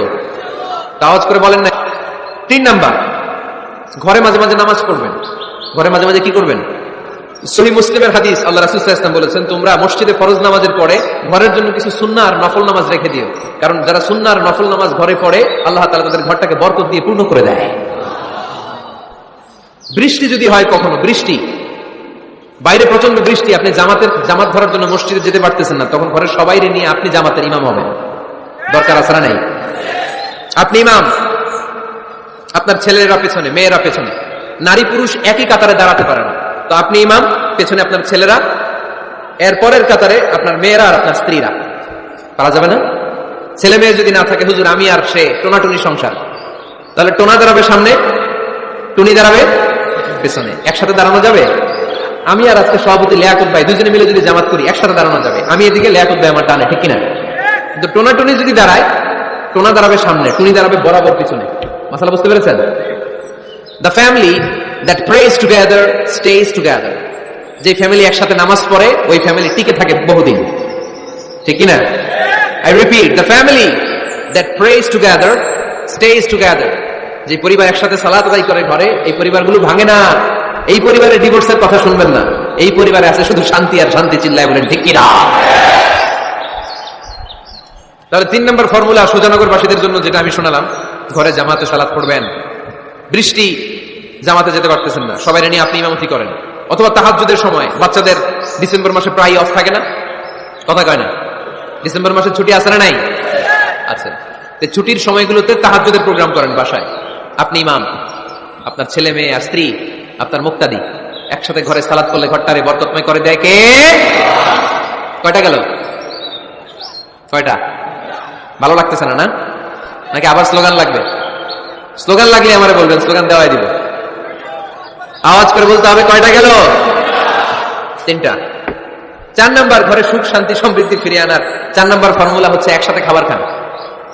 কিভাবে খাবার খাবেন? একসাথে বসে খাবার খান। যদি একান্নবর্তী ফ্যামিলি হয়, ভাই বোন আত্মীয় স্বজন একসাথে, নারী পুরুষ দেখা দেওয়া জায়েজ নেই, তখন ছেলেরা একসাথে খান। ছেলেদের পর্ব শেষ হলে মেয়েরা একসাথে খান। একসাথে খেলে খাবার শেয়ার করলে বরকত আছে না নাই? সামান্য একটু খাবার আপনি আপনার ছেলের পাতে তুলে দেন, আপনার ছেলে আপনার পাতে তুলে দিবে, বরকত বাড়ায় দিবে কে? একসাথে ইফতারি করবেন, আলাদা আলাদা ইফতারি করবেন না। একসাথে ইফতারি করলে বরকত দেয় কে? আল্লাহর হাবিব সাল্লাল্লাহু আলাইহি ওয়াসাল্লাম বলেন, কেউ যদি কাউকে ইফতারি করায় তাহলে রোজাদারের যত সওয়াব, যিনি ইফতারি করালো তারও তত সওয়াব। সাহাবারা বলেন, আমাদের তো এত সম্পদ নাই যে মানুষকে ইফতারি করাবো। আল্লাহর হাবিব সাল্লাল্লাহু আলাইহি ওয়াসাল্লাম বলেন, ওয়ালাউ বিতামরা, একটা খেজুর দিয়েও যদি করাও এই সওয়াব পাবা। ওয়ালাউ বিআফকাতি লাবান, এক ঢোক দুধ দিয়েও যদি করাও, ওয়ালাউ বিশারবাতি মা, এক ঢোক পানি দিয়েও যদি করাও, এই সওয়াব পাবা। আপনি আপনার ভাই বোন একসাথে ইফতারি করতে বসেছেন, আপনার প্লেট থেকে একটা পেঁয়াজও আপনার ভাইয়ের প্লেটে দিবেন, ওই সওয়াব পাবেন। আপনার ভাই একটা খেজুর আপনার প্লেটে দিবে, ওই সওয়াব পাবে। সুবহানাল্লাহ কইবেন না? তাহলে ঘরে সুখ শান্তি ফিরে আনার 4 নম্বর ফর্মুলা একসাথে খাবার খান। একসাথে খাবার খেলে হৃদ্যতা বাড়ে, সম্পর্ক বাড়ে। খাবার শুরু করবেন বিসমিল্লাহির রহমানির রহিম দিয়ে। কি দিয়ে? কোন হাতে খাবেন? বা হাতে, তাই না? চিল্লায় বলেন কোন হাতে? ডান হাতে। বিসমিল্লাহ বলে খাওয়া শুরু করবেন, ডান হাতে খাবেন। খাওয়ার শেষে পড়বেন আলহামদুলিল্লাহ। খাওয়ার পরে কি পড়বেন? খবরদার রান্নার বদনাম করবেন না কখনো। রান্নার বদনাম করেন নাকি? এটা ঝাল হয়েছে, ওইটা মজা হয় নাই, এটা টক হয়েছে, এটা লবণ হয় নাই, এরকম আছে না নাই? লবণ হয় নাই, বউরে তালাক দিছে, এরকম আছে না নাই? রান্না একটু ভালো হয় নাই, ঝাল হয়ে গেছে বেশি, বউরে মাইর সুদ, এরকম ডাকাইতে আছে না নাই? মা আবা রাসূলুল্লাহ সাল্লাল্লাহু আলাইহি ওয়াসাল্লাম তুআমান ক্বাত্তু, আল্লাহর হাবিব সাল্লাল্লাহু আলাইহি ওয়াসাল্লাম কখনো কোন রান্নার বদনাম করতেন না। ইনিশতাহাহু আকালাহু, বুখারীর বর্ণনা। ভাল লাগলে খেতেন, ভাল লাগতেছে আরো খেতেন, আরো খেতেন। ওয়া ইন কারিহাহু তারাকা, ভালো না লাগলে রেখে দিতেন, ওর দিকে তাকাইতেন না। কিন্তু কখনো বলেন নাই লবণ হয় নাই, কখনো বলেন নাই ঝাল বেশি হয়েছে, কখনো বলেন নাই রান্নাটা মজা হয় নাই। সুবহানাল্লাহ পড়বেন না? কি রাসূল ছিলেন আমার। এজন্য রান্নার বদনাম করবেন না, একসাথে মিলেমিশে খান, বরকত বাড়ায় দিবে কে? 4টা গেল। 5 নাম্বার, ঘরে কোরআন তেলাওয়াত করুন। কি তেলাওয়াত? কোরআন তেলাওয়াত নাই, ঘরে তেলাওয়াত নাই, ফজরের পরে তেলাওয়াত নাই, সব ঘুম আর ঘুম, আছে না নাই? তো রহমত বরকত ঢুকবে কেমনে? ঘরে কোরআন তেলাওয়াত করুন। হাজবেন্ড তার ওয়াইফকে কোরআন তেলাওয়াত শোনাবে, ওয়াইফ তার হাজবেন্ডকে শোনাবে, বাবা তার সন্তানকে শোনাবেন, সন্তান বাবাকে শোনাবেন। প্রতি মাসের জন্য একটা সূরাকে নির্ধারণ করুন যে আমরা সবাই মিলে এই মাসে এই সূরাটা মুখস্থ করব। পারা যাবে? আওয়াজ করে বলেন তো, সূরাতুদ দুহা এটা কি খুব বড় সূরা? কথা কয় না? সূরাতুদ দুহা কি বড় সূরা না ছোট সূরা? তো এক মাসে কি এই সূরাটা মুখস্থ করা যাবে না? কথা বলে? ওয়াত্তিনি ওয়াজ-যাইতুন ওয়া তুরি সিনিন, এটা কি বড় সূরা? এক মাসে পারা যাবে না? প্রতি মাসের জন্য একটা করে সূরা নির্ধারণ করুন। তাহলে 12 মাসে কয়টা সূরা? আওয়াজ করে বলতে হবে, 12টা সূরা। প্রতি মাসে একটা। আজকে তো 31st নাইট না? কয়টা বাজে? হ্যাঁ, আরো সময় বাকি। 12টা বাজতে বাজতে আরো দেরি অনেক। এখানে পটকা টটকা খোঁজা নাকি? বোমা টোমা কিছু নাই না? মাশাআল্লাহ, সুজানগরের লোক তো খুব আল্লাহওয়ালা দেখি। আল্লাহ কবুল করুক। এই যে নতুন বছরের জন্য প্ল্যান নেন, ঘরটারে কি করে সুখী সমৃদ্ধ বানাবেন। প্রতি মাসের জন্য কয়টা সূরা? 12 মাসে তাহলে কয় সূরা? 12 সূরা। প্রতি সপ্তাহে আপডেট নেবেন, খোঁজ খবর নেবেন, কয় আয়াত হইলো তোমার। স্ত্রীর খোঁজ খবর নেবেন, সন্তানের খোঁজ খবর নেবেন, কয় আয়াত হলো। মাস শেষে সবাই সবার কাছ থেকে শুনবেন। ঘরের বরকত বাড়ায় দিবে কে? এরকম ফ্যামিলি আমাদের সবার হোক, আমরা চাই না? হ্যাঁ, স্ত্রী তার স্বামীকে কোরআন তেলাওয়াত করে শোনায়, স্বামী তার স্ত্রীকে কোরআন তেলাওয়াত করে শোনায়, বাবা তার সন্তানকে কোরআন তেলাওয়াত করে শোনায়, সন্তান তার বাবাকে কোরআন তেলাওয়াত করে শোনায়। আপনার ছেলে মেয়েরা যখন কোরআন পড়ে আওয়াজ করে পড়তে বলেন, যাতে ভুল হলে শুধরে দিতে পারেন। এবং প্রতি মাসে যে সূরাটা মুখস্থ করবেন, ওই সূরাটা তাদাব্বুরে কোরআন করতে হবে, অর্থ জানতে হবে। মাতৃভাষায় কোরআনের অর্থ জানার দরকার আছে না নাই? তাহলে ঘরে কোরআন তেলাওয়াত করবেন। আল্লাহ রাসূল সাল্লাল্লাহু আলাইহি ওয়াসাল্লাম আম্মা জান আয়েশা রাদিয়াল্লাহু তাআলা আনহার কোলের মধ্যে মাথা রেখে কোরআন তেলাওয়াত করতেন। সুবহানাল্লাহ নাই? বিয়ে করছেন কারা কারা দেখি হাত তোলেন। বিবাহিতদেরকে সুজানগরে কি বলেন আপনার আঞ্চলিক ভাষায়? বিবাহিত বিয়াতি। আর অবিবাহিত আবিয়াতি। বিয়াতিরা হাত তুলেন, বিয়াতিরা। আবিয়াতি বেশি আজকে, বিয়াতি কম। হাত নামান। স্ত্রীর কোলে মাথা রেখে কোরআন তেলাওয়াত করবেন, পারবেন না? কষ্ট হবে? স্ত্রীর কোলে মাথা রেখে কোরআন তেলাওয়াত করবেন, এটা সুন্নাহ।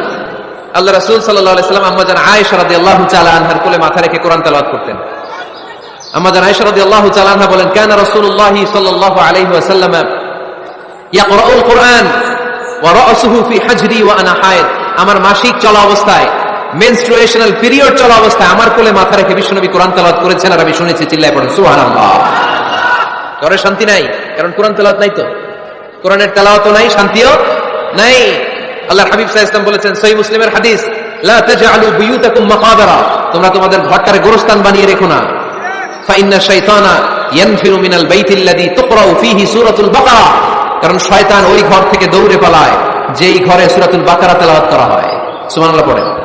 এজন্য ঘর উদ্বোধনের সময় কোন সূরা পড়তে হয়? সূরা বাকারা। চিল্লায় পড়েন কোন সূরা? আওয়াজ করে পড়েন কোন সূরা?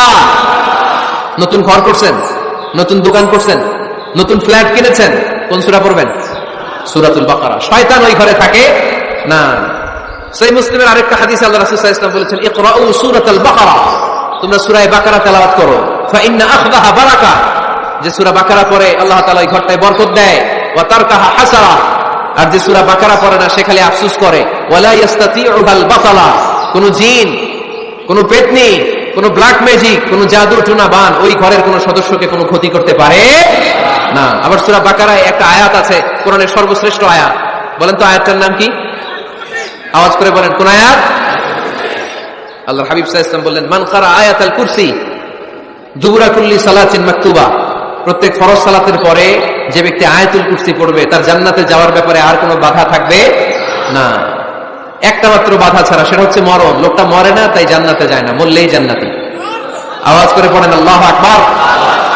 তাহলে সংসারে শান্তি আনার 5 নম্বর পদ্ধতি হচ্ছে ঘরে কোরআন তেলাওয়াত করতে হবে। তাহলে ঘরে সুখ শান্তি আর সমৃদ্ধি আনার 5 নম্বর ফর্মুলা হচ্ছে ঘরে কোরআনের তেলাওয়াত লাগবে। এখন কোরআনের তেলাওয়াত নাই, কোরআন আমরা শিখাতে চাই না, আছে না নাই?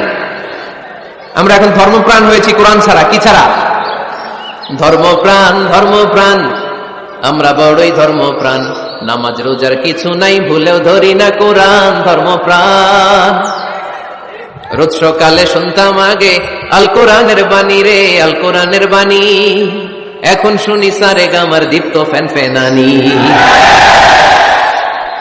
রোজ সকালে শুনতাম আগে আল কোরআনের বাণী রে, আল কোরআনের বাণী। এখন শুনি সারে গামার দীপ্ত ফ্যান ফেনানি। ধর্মপ্রাণ মুসলমান আজকাল হয়েছে মডার্ন। ধর্মপ্রাণ, ধর্মপ্রাণ, আমরা বড়ই ধর্মপ্রাণ। নামাজ রোজার কিছু নাই, ভুলেও ধরি না কোরআন। ধর্মপ্রাণ, ঠিক না? প্রতিদিন কোরআন শিখায় যে তার পকেট যায় ফাঁকা রে, তার পকেট যায় ফাঁকা। সপ্তাহে 2 দিন গান শিখায় যে নেয় তো 1000 টাকা। ধর্মপ্রাণ মুসলমান আজকাল হয়েছে মডার্ন। ধর্মপ্রাণ, ধর্মপ্রাণ, আমরা বড়ই ধর্মপ্রাণ। নামাজ রোজার কিছু নাই, ভুলেও ধরি না কোরআন। ধর্মপ্রাণ। এরকম ধর্মপ্রাণ আমরা কেউ হতে চাই?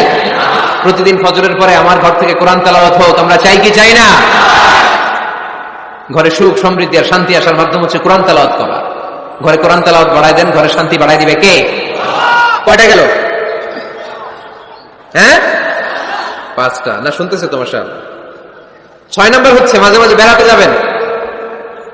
ভাবিরে নিয়ে বেড়াতে যাবেন, পারা যাবে? জি হয়। এই যে আপনাদের এখানে জাফলং আছে না? জাফলং আর কি আছে সিলেটে? মাধবকুণ্ড আর হাকামুখী, সবচেয়ে বড় হাওর বাংলাদেশে। আমি গিয়েছিলাম একবার। এই হাকালুকিতে যে 2 জন হারাই যাবে, 2 জন 2 দিকে।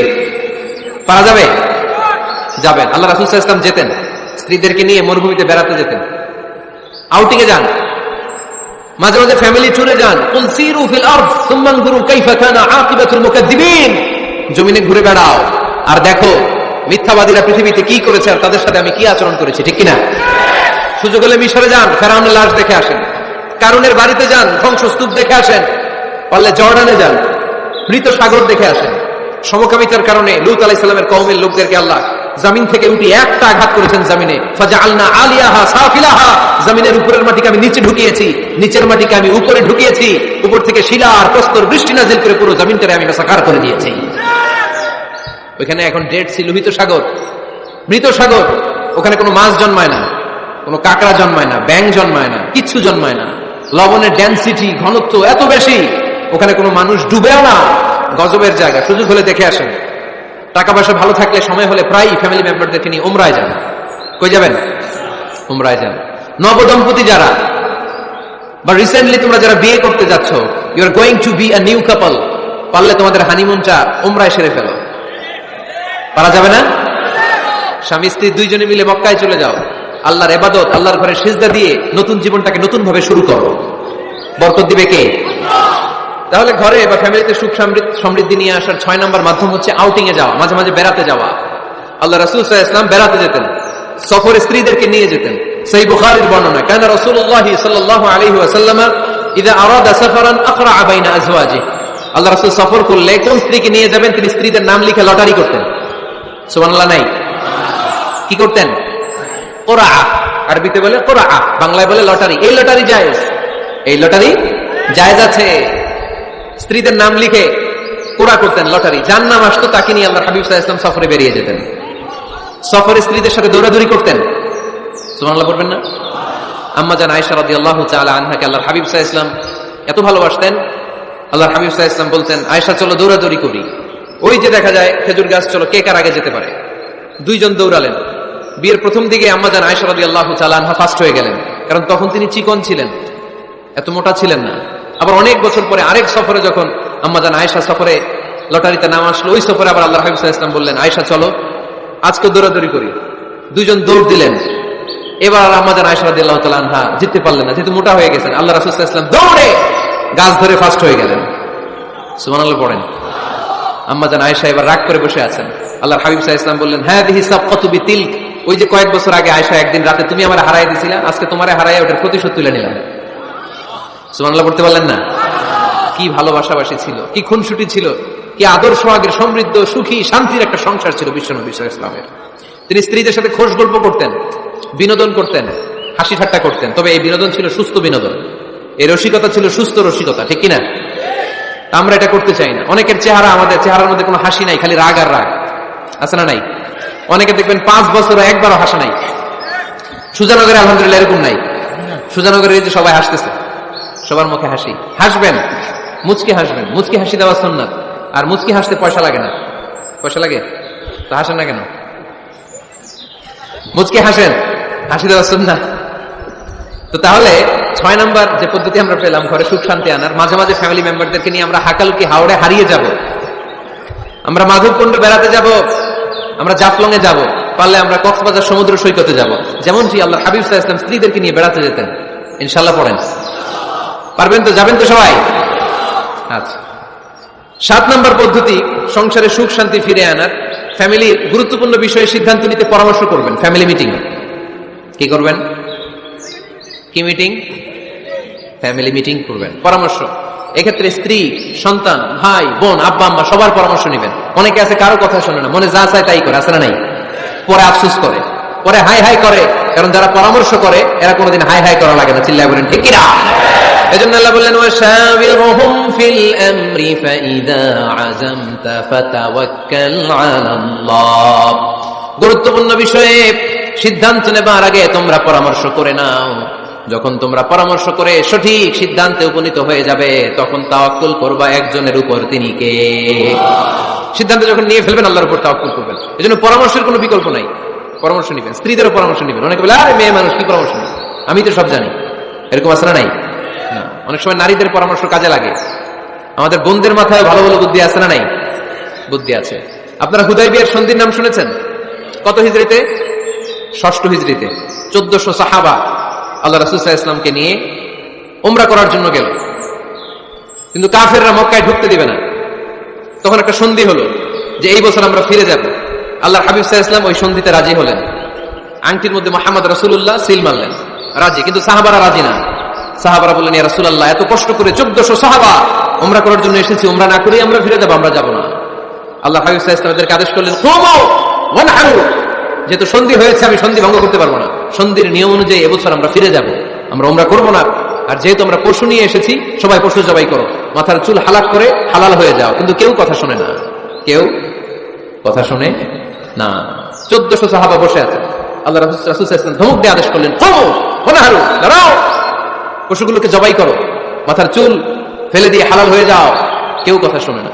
আবার বললেন, কুমু ওয়ানহারু, 1400 সাহাবা, কেউ শুনে না। আল্লাহর হাবিব সাল্লাল্লাহু আলাইহি ওয়াসাল্লাম এত বিব্রতকর পরিস্থিতিতে কখনো পড়েন নাই, কোনোদিন না। মনটা খারাপ করে আল্লাহ রাসূল সাল্লাল্লাহু আলাইহি ওয়াসাল্লাম তাঁবুর ভিতরে ঢুকে গেলেন। ওই সফরে লটারিতে নাম এসেছিল উম্মে সালামা রাদিয়াল্লাহু তাআলা আনহা। সুবহানাল্লাহ পড়বেন না? উম্মে সালামা রাদিয়াল্লাহু তাআলা আনহা আমাদের আম্মা জান, আল্লাহ রাসূল সাল্লাল্লাহু আলাইহি ওয়াসাল্লামের স্ত্রী। বিষ্ণু সাল্লাল্লাহু আলাইহি ওয়াসাল্লামকে চিন্তিত আর বিমর্ষ দেখে জিজ্ঞেস করলেন, ইয়া রাসূলুল্লাহ, কি সমস্যা? আল্লাহর হাবিব সাল্লাল্লাহু আলাইহি ওয়াসাল্লাম পুরো ঘটনাটা খুলে বললেন। খুলে বলার পরে এবার উম্মে সালামা বলেন, ইয়া রাসূলুল্লাহ, আমার মাথায় এক বুদ্ধি আছে। আমার মাথায় কি আছে? এক বুদ্ধি আছে, আপনি চাইলে এটা আমল করতে পারেন। আল্লাহর হাবিব সাল্লাল্লাহু আলাইহি ওয়াসাল্লাম বলেন, কি বুদ্ধি আছে তোমার মাথায়, বলো। উম্মে সালামা রাদিয়াল্লাহু তাআলা আনহা বললেন, ইয়া রাসূলুল্লাহ সাল্লাল্লাহু আলাইহি ওয়াসাল্লাম, আপনি কারোর সাথে কথা বলবেন না, কাউকে আদেশ করবেন না, আপনি নিজে ঘর থেকে এখন বের হয়ে যাবেন, নিজেই আপনার উটটাকে আপনি নহর করে ফেলবেন, মানে জবাই করে ফেলবেন। এরপর আপনার চুল যে সাহাবা সবসময় কেটে দেয় তাকে আদেশ করবেন আপনার চুল ফেলে দেওয়ার জন্য, বাকিটা কি হয় নিজেই দেখবেন। সুবহানাল্লাহ পড়বেন না? উম্মে সালামা রাদিয়াল্লাহু তাআলা আনহার পরামর্শ অনুযায়ী আল্লাহর হাবিব সাল্লাল্লাহু আলাইহি ওয়াসাল্লাম তাবু থেকে বের হলেন, নিজ হাতে ছুরি দিয়ে উটকে নহর করলেন। উট জবাই করা যায় না। কুরবানির সময় ঈদুল আযহায় 10-12 জন মিলে গরুকে রশি দিয়ে বেঁধে মাটিতে শুইয়ে গলার মধ্যে আমরা যেভাবে জবাই করি, উটকে ওইভাবে জবাই করা যায় নাকি? আরব বিশ্বে আমাদের ভাইরা ছিল, তারা জানে উট জবাই হয় না, উটকে করতে হয় নহর। আল্লাহর হাবিব সাল্লাল্লাহু আলাইহি ওয়াসাল্লাম নিজে ছুরি নিয়ে উটের গলার মধ্যে এরকম খোঁচা মারলেন, ফিনকি দিয়ে ঝমঝম করে রক্ত বেরোতে শুরু করলো, নহর হয়ে গেল। সাহাবারা দৃশ্য দেখে অবাক। আল্লাহর হাবিব বললেন, আইনা হালিকি, আমার মাথার চুল হালাক করে দেয় ওই সাহাবী কই? আমার সেলুনম্যান কোথায়? আমার বারবার কোথায়? আল্লাহর হাবিবের কথা শুনে বিশ্বনবীর ওই সাহাবী এসে দাঁড়িয়ে গেল। আল্লাহর হাবিব বলল, আমার মাথার চুল তুমি ফেলে দাও। ওই সাহাবী বিশ্বনবীর মাথার চুল ফেলে দিল। এই দৃশ্য দেখে 1400 সাহাবী ধৈর্য ধারণ করতে পারলো না, দাঁড়িয়ে থাকতে পারলো না। এই দৃশ্য দেখা মাত্র 1400 সাহাবী সবাই দাঁড়িয়ে নিজেদের পশু জবাই করে সবাই নিজেদের মাথা হালাক করে হালাল হয়ে গেল। আওয়াজ করে পড়েন আল্লাহু আকবার। The problem solved. কার পরামর্শে? কার পরামর্শে? স্ত্রীর পরামর্শে। আল্লাহর হাবিব সাল্লাল্লাহু আলাইহি ওয়াসাল্লাম কারোর সাথে কথা না বলে বের হয়ে নহর করলেন, নিজের মাথার চুল ফেলে দিলেন। এই দৃশ্য যখন সাহাবারা দেখলো যে নবী এটা করেছে, আর বসে থাকা যায় না। 3 বার আদেশ করার পরে আমরা অনেক আবেগ দেখিয়েছি, আর আবেগ নয়, আমার নবী যাই করেছে আমরা তাই করবো। 1400 সাহাবা পশু জবাই করা শুরু করে দিল, মাথার চুল ফেলে দিয়ে হালাল হয়ে গেল। আওয়াজ করে পড়েন সুবহানাল্লাহ। তার মানে মাঝে মাঝে নারীদের পরামর্শেরও দরকার আছে না নাই? এজন্য একা একা সিদ্ধান্ত নেবেন না, নারীদের কাছ থেকে পরামর্শ নেবেন। আল্লাহর হাবিব সাল্লাল্লাহু আলাইহি ওয়াসাল্লাম নারীদের পরামর্শ গুরুত্ব দিয়েছেন। মাঝে মাঝে জুনিয়রদের পরামর্শ নিতে হয়, ছোট্ট বাচ্চাদের পরামর্শ নিতে হয়। ছোট্ট বাচ্চাদেরকে বোকা মনে করবেন না, ছোট্ট ছেলে মেয়েদেরকে বোকা ভাববেন না, ওদের মাথায় বুদ্ধি আছে। মাঝে মাঝে জুনিয়ররা সিনিয়রদেরকে হারায় দেয়, আছে না নাই? আল্লাহর হাবিব সাল্লাল্লাহু আলাইহি ওয়াসাল্লামের একটা বৈশিষ্ট্য ছিল, তিনি কিছু খেলে খাওয়ার পরে বন্টন করলে কোন দিক দিয়ে করতেন? আওয়াজ করে বলেন না, ডান দিক থেকে। একবার তিনি দুধ খেলেন, দুধ খেয়ে বন্টন করবেন, কিন্তু ডান দিকে দাঁড়িয়ে ছিল একটা ছোট্ট ছেলে আর বাঁ দিকে মুরব্বী সাহাবারা। আল্লাহর হাবিব সাল্লাল্লাহু আলাইহি ওয়াসাল্লাম এই ছোট্ট ছেলের কাছ থেকে অনুমতি চাইলেন। তার মানে ছোট্টদের পরামর্শ দরকার আছে না নাই? আল্লাহর হাবিব বললেন, আতাযানু লি আন উ'তিয়া হাউলা, আমার স্বভাব হলো খাবার বন্টনের সময় ডান দিক থেকে করি, কিন্তু এখন ডান দিকে তুমি ছোট্ট মানুষ, বাম দিকে বয়স্ক সাহাবারা, তুমি যদি অনুমতি দাও তোমার আগে বয়স্ক সাহাবাদেরকে দিয়ে আমি খাবার বিতরণ করতে চাই। ছোট্ট ছেলেটা বলল, ইয়া রাসূলুল্লাহ লা উসিরু বিনাসিবি মিনকা আহাদান, আপনার এই বরকতের জিনিস আমি অন্য কাউরে দিতে চাই না, আমার ভাগেরটা আমি আগে খাইতে চাই, যেহেতু হিসাবে আমি পাই আমার আগে দেন, আমি দিব না। সুবহানাল্লাহ পড়েন। সে যেহেতু রাজি হয় নাই, আল্লাহ রাসূল সাল্লাল্লাহু আলাইহি ওয়াসাল্লাম দিতেও পারে নাই। আল্লাহর হাবিব সাল্লাল্লাহু আলাইহি ওয়াসাল্লাম দুধের পেয়ালাটা মুরব্বিদের হাতে না দিয়ে ছোট্ট বাচ্চার হাতে তুলে দিয়েছে। চিল্লায় পড়েন আল্লাহু আকবার। তাহলে ছোট্ট বাচ্চাদের পরামর্শের দলিল আছে না নাই? আল্লাহ রাসূল সাল্লাল্লাহু আলাইহি ওয়াসাল্লাম একবার ওয়াজ করতেছেন, সহিহ বুখারীর বর্ণনা। আল্লাহর হাবিব সাল্লাল্লাহু আলাইহি ওয়াসাল্লাম বললেন, ইন্না মিনাশ শাজারি শাজারা, এক ধরনের গাছ আছে, লা ইয়াসকুতু ওয়ারাকুহা, যেই গাছের পাতা কোনোদিন ঝরে না, পাতা পড়ে না, একটা গাছ আছে।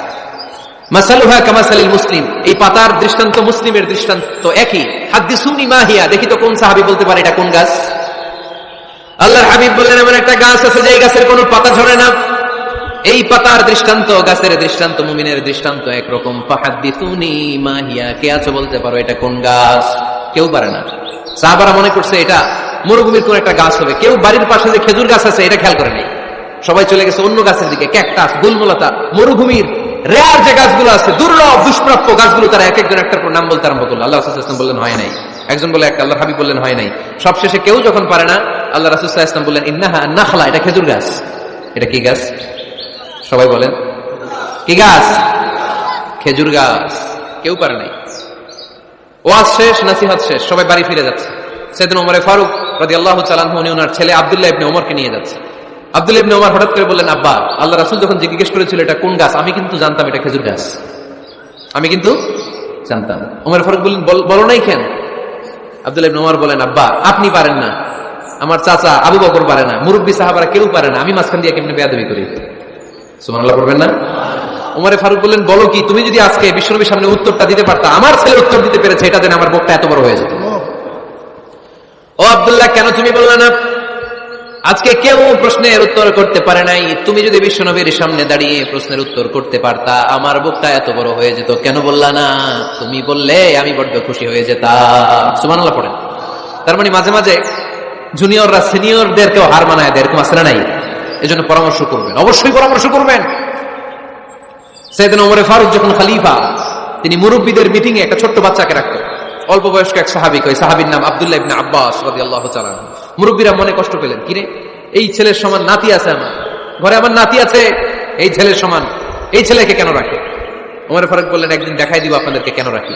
ওমর ফারুক একদিন সবাইকে বললেন, ইদা জাআ নাসরুল্লাহি ওয়াল ফাতহ ওয়া রাআইতান নাস ইয়াদখুলুনা ফি দীনিল্লাহি আফওয়াজা। এটা কোন প্রেক্ষাপটে নাজিল হয়েছে আপনারা কে জানেন বলেন তো? এক সাহাবী বললেন, এই সূরা দ্বারা বোঝানো হয়েছে আমাদের যখন বিজয় অর্জিত হবে তখন যেন আমরা বেশি বেশি আল্লাহর প্রশংসা করি। ওমর ফারুক বললেন, উত্তর হয় নাই। আরেক বয়স্ক সাহাবী বললেন, আমাদেরকে রব্বুল আলামিন বড় বড় শহর বিজয়ের ব্যাপারে আদেশ দিয়েছে, এই সূরা দ্বারা আমি এটা বুঝেছি। ওমর ফারুক বললেন, হয় নাই। কেউ যখন উত্তর করতে পারে নাই, ওমর ফারুক বললেন, ও আব্দুল্লাহ ইবনে আব্বাস, তুমি এই সূরার ব্যাপারে কি জানো? আব্দুল্লাহ ইবনে আব্বাস বলেন, হুয়া আজালু রাসূলিল্লাহ, এই সূরা দ্বারা বিশ্ব নবীর আগাম মৃত্যুকে বোঝানো হয়েছে। ইদা জাআ নাসরুল্লাহি ওয়াল ফাতহ, নবী হে, যখন বিজয় আসবে, আল্লাহর পক্ষ থেকে সাহায্য আসবে, ওয়া রাআইতান নাস ইয়াদখুলুনা ফি দীনিল্লাহি আফওয়াজা, আপনি দেখবেন দলে দলে বানের পানির মতো লোকজন কালিমার ছাতার নিচে প্রবেশ করতেছে।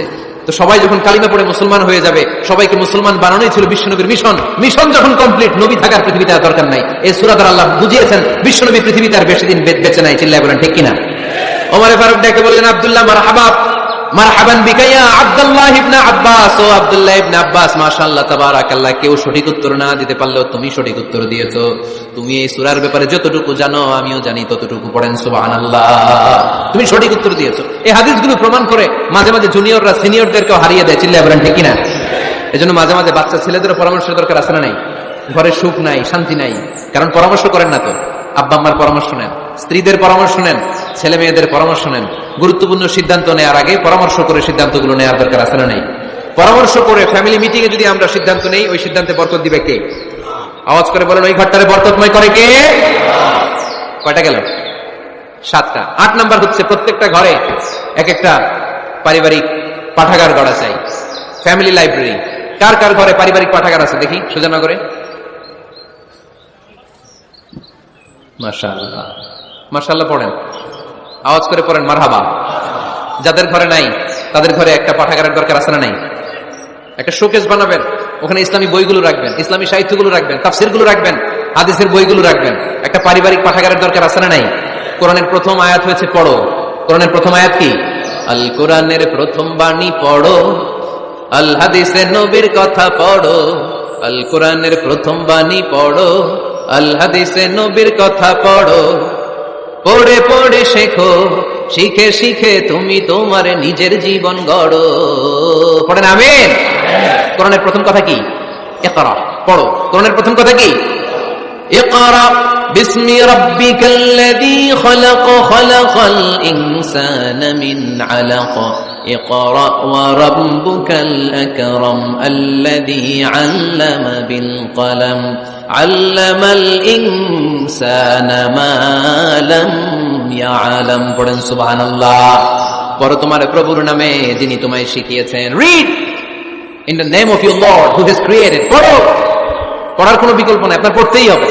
বেঁচে আছেন পড়েন, সুস্থও তো পড়েন, অসুস্থও পড়েন, মরে যাচ্ছেন তখনও পড়েন, পড়তে পড়তে মরেন।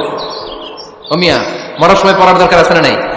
মরার সময় পড়বেন লা ইলাহা ইল্লাল্লাহ মুহাম্মাদুর, এটা না পড়লে হবে? তার মানে মরার সময় পড়তে হবে। চিল্লায় বলেন ঠিক কিনা?